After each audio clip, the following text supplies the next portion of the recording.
Hi everyone, welcome to part 2 of my classroom dojo. So in this video, I'm going to show you how I keep track of behavior management in my classroom with using the point system.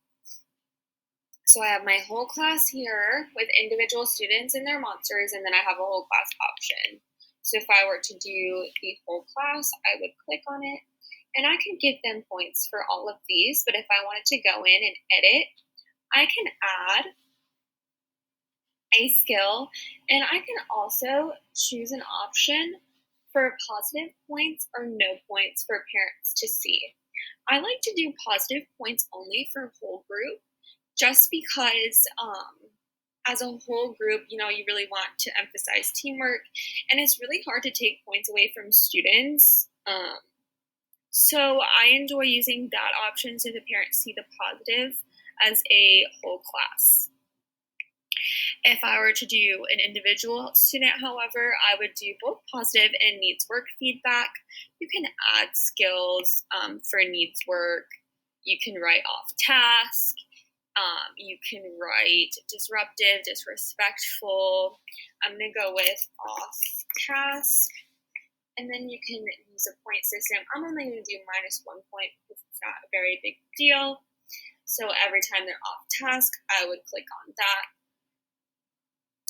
Every time they would gain a point, so each of these is 1 point. You can also go in and edit it and adjust it for your liking.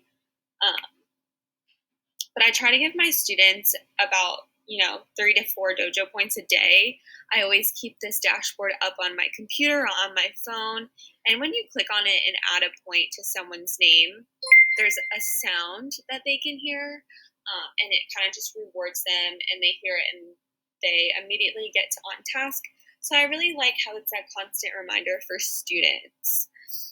I also have a reward system in my class. If each person gets to 25 points, they can go in our prize bin or be the star student of the day.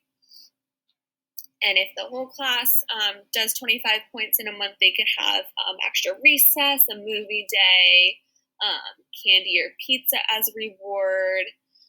Fun stuff like that for them to do. Usually I'll ask for their input, and then we vote as a class on what reward they would like.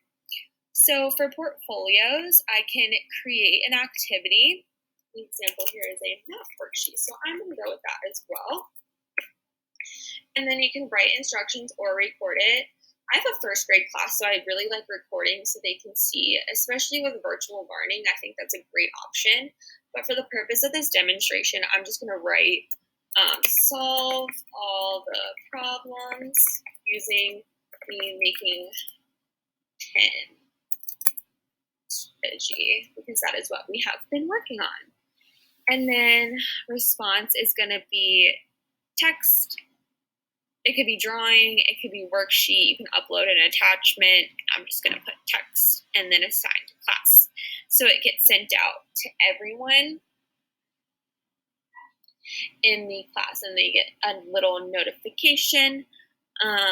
So that's how activities work. You can keep track of all your posts with the portfolios as well to collect student data, which is really helpful. So for a class story, you can write what's happening in our classroom.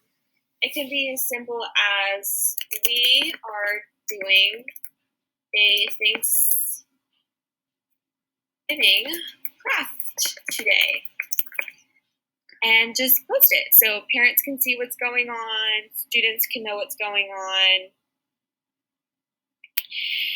and later on you can upload pictures of it. I think it's really great. Email, sometimes parents have a hard time getting back to you, so this is a more direct way to contact families and connect with them. Even if you just want to say your child did an excellent job today, short, simple message, this is a great website to do so. And you can just add parents by clicking invite the student's parents with a email or a phone number, so it can be sent like an instant message, which is very cool. So yeah, this is my classroom, and that's how I use Dojo with my students.